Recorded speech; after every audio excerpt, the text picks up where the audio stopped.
Welcome back to the channel. Today we're talking about which air filter is right for you. When it comes to replacing your air filter, you may have thought that it's a simple case of replacing it with the same make and style as what you've already got installed. It's like the old idiom, if it ain't broke, then why fix it? And it may well not be broke, but is there something out there that could perform better, enabling your engine to breathe easier and be protected more? You can categorise filters based on the material that they're made out of, such as paper or cotton and other fibre types, but today we're going to focus mainly on the paper and cotton fibre types.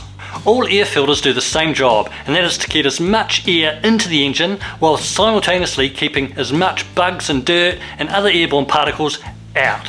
This is known as filtering efficiency, and it's inclusive of particle retention, the ability for the filter to stop airborne pollutants entering the engine, while at the same time it also is a measurement of the high airflow capacity of the filter, the ability for the filter to allow air to travel through at a high rate and a high volume while externally keeping those pollutants at bay. Both K&N and DNA and other manufacturers make a filter of metal mesh and cotton gauze oil-impregnated fabric which can be re-oiled and reused. But these reusable filters are 6 times more expensive than their paper counterpart filters. After saying that, they will last for several years. Unlike their paper counterparts such as Marla and High Flow, which are considerably cheaper but do need to be replaced at every service. So in the long run, the reusable filters are actually cheaper than the paper filters, even though they have a requirement of needing re-oiling. K&N and DNA are some of the best high-performance filters on the market, hence why you hear a lot about them in racing circles. And the reason they can theoretically increase performance is naturally because they allow more air through the fabric layer. But don't get too excited, and I'll explain more a little later, which allows more air in, signalling to your engine management system to add more fuel. This affects your AFR, or your air-fuel ratio. A higher level of air and fuel creates a bigger bang, which gives you more horsepower. So of course, that's why K&N and DNA must be using the air filters in racing, and it must mean that it's a good idea for you to use on street. Right? Well, maybe not. And it all depends on you and what you want from your bike. This might all sound confusing right now, so let me explain. If you're only interested in power and torque, then sure, maybe one of these filters is the right one for you. But if you're more interested in ensuring that your motorcycle can last as long as possible from an engine perspective on street, then it may be that a K&N and DNA filter or similar performance filters aren't for you. K&N's fabric layer is made of a porous, oil-impregnated cotton gauze.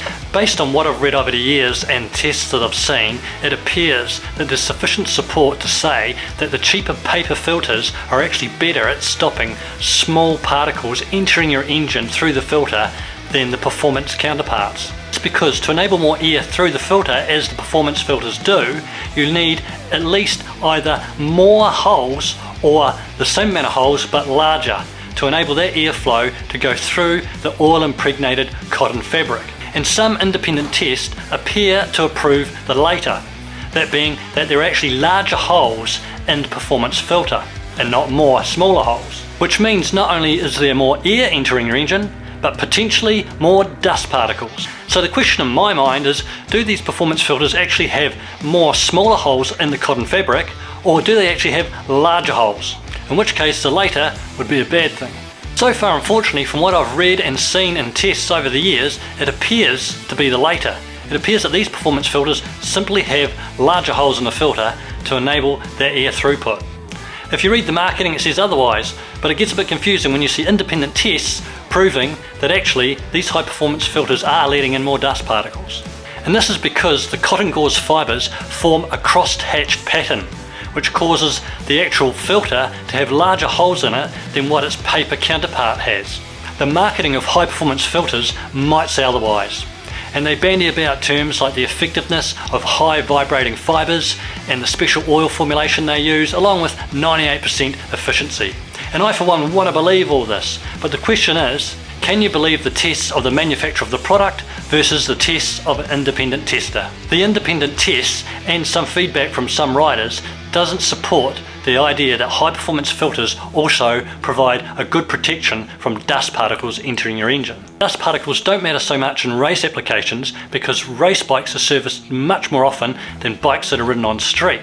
And long-term engine durability is traded off for performance. Naturally, installing a paper fiber filter comes at the cost of performance because it doesn't breathe as well as a K&N or DNA performance filter. But if you want your bike's engine to last as long as possible, then maybe you need to trade off the extra horsepower that you might gain through a performance filter by ensuring that you've got a paper filter installed which has a high particle retention.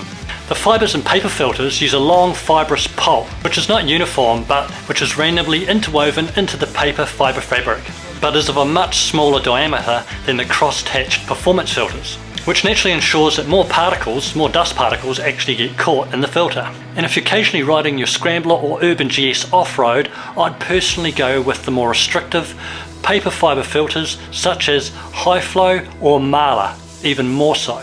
In short, paper filters have smaller holes, increasing particle retention. Also, they have many more smaller holes, which helps with airflow. But it has to be said that airflow isn't as good as the high performance filters. And therefore, in my opinion, paper filters are great at catching small particles while still preserving your engine, allowing sufficient airflow for non-race applications.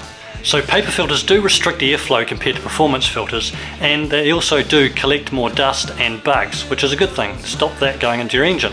But that also means that those filters tend to clog up a little bit quicker than the full performance ones. But that's not a problem if you're changing them at regular service intervals. But if you're riding on street and doing the occasional track day, you might still want that level of performance increase. And if you're after that, you're going to have to go with the performance filter. And later on I'll explain why you actually have to do a little bit more than just changing the filter to get the performance that you may be expecting. But if you still want performance even knowing what you know now, then the K&N or DNA filters are the way to go. Just remember, you'll be trading off particle retention for performance. Now unfortunately, this is where the cheap performance upgrade rainbow ends, because the reality is, after installing a high performance filter, the horsepower gains will be minimal if not non-existent, without first doing a remap of your ECU DME or installing a piggyback module.